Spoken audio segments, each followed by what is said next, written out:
రవికుమార్ కస్తూరి arts. ఇది నా సొంత విజ్ఞానం కాదు, ఎక్కడో చదివాను ఈ కాకుల గురించి, అది మీకు చెప్తున్నాను.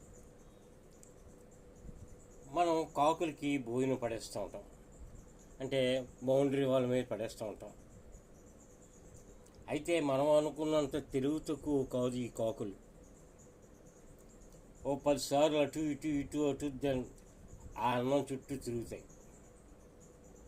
అరుస్తూ ఉంటాయి. అది సిగ్నల్ ఏంటి తెలుసా? ఇక్కడ ఆహారం ఉంది రండి అని.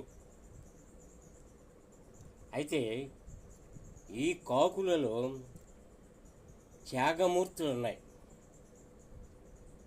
ఎంతటి త్యాగం అంటే ఇప్పుడు చెప్తాను చూడండి. ఎప్పుడైతే అరుస్తున్నాయో అలాగ అరిచి అరిచి అలా పైనుంచి వెళ్ళిపోయి కాకులు విని వస్తాయి. ఈ అరుపులు ఎందుకు అరుస్తాయి? తనకన్నా పెద్దవాళ్ళు వస్తారు, పెద్ద కాకులు.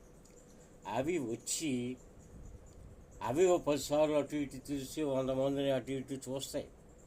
అనుమానం ఎంచేతంటే కొన్ని జాతుల వాళ్ళు కాకులకి విషం అన్నం పెట్టి చంపి తినేస్తారు, అందుచేత వాటికి ఆనమాలు అయిపోతుంది.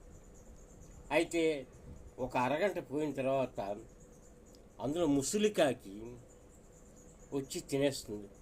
ఒక కొంచెం తర్వాత కాసేపు చూసుకుంటుంది అది బతికుందా లేదా అని.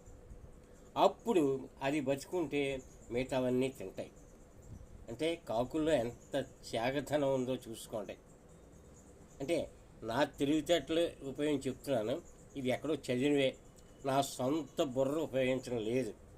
ఇదే రవికుమార్ జీవన వేదం.